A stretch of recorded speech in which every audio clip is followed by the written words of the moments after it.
வணக்கம். இன்றைய குரல் 238வது குரல்.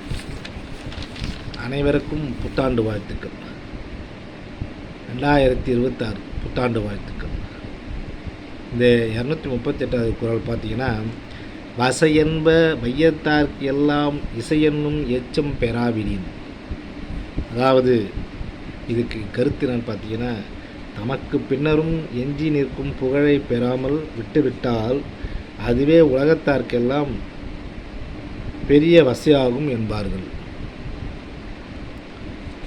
இதுக்கு நாயதனக்கர், அதாவது நாராயணன் ஒருத்தர் இருக்கிறார். அவர் ஒரு சமூக சேவகர். அவர் என்ன பண்ணுறாரு அப்படின்னா, இப்போது அந்த ஊருக்கு ஏதாவது வேணும், பாலம் போடணும், ரோடு போடணும்.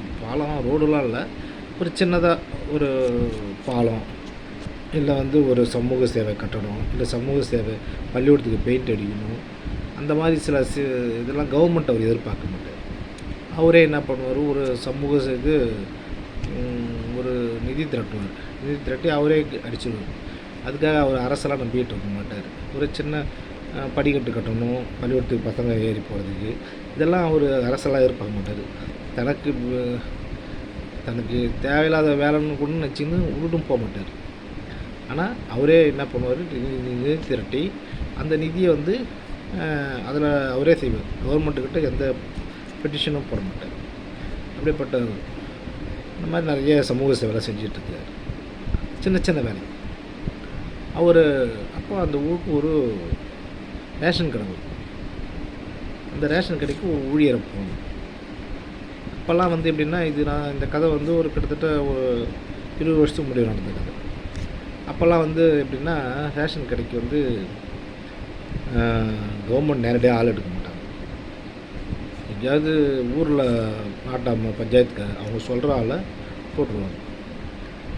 அந்த மாதிரி ஒரு ஆளை கொடுப்பாங்க அப்படின்னு நினச்சின்னு கவர்மெண்ட்டுங்க கூப்பிட்டு, அப்போ பஞ்சாயத்துக்காரர் இவர் தான் நிறைய சமூக சேவை செய்கிறாரு, இவர்கிட்ட சொன்னால் ஆள் தெரியும், நல்லா அவங்க பிள்ளைய கூட போடுவார் அப்படின்ற ஒரு நம்பிக்கையில் அவருக்கும் உதவி செஞ்ச மாதிரி இருக்கும். அப்படின்றதுக்காக பஞ்சாயத்துக்காரர் என்ன பண்ணுறாரு, ஏம்பா நாராயணா, நீ ஒரு ஆளை சிபாரிசு பண்ண அப்படின்ட்டு.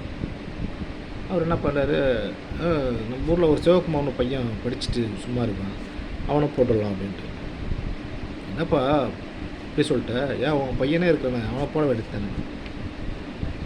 என் பையனுக்கு படித்தது தகுந்த மாதிரி என்ன வேலை கிடைக்கணுமோ அது அவனுக்கு கிடைக்கும்.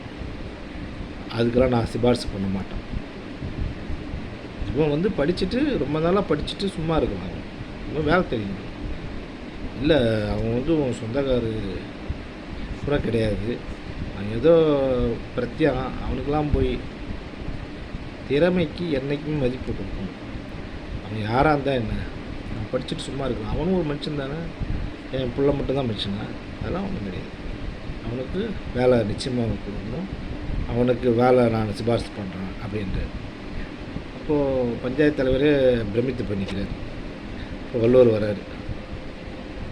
அவர் என்னப்பா வேலை கொடுக்கணும், அவங்க பிள்ளைங்களுக்கு புண்ணியத்தை சேர்த்து வைக்கிறாருப்பா, அந்த புண்ணியமே அவரை காப்பாற்று போகணும், அவங்க பிள்ளைங்களை காப்பாற்றணும் அப்படின்னு சொல்லிட்டு அவர் மாயமாக மறைஞ்சிடார் வள்ளுவர்.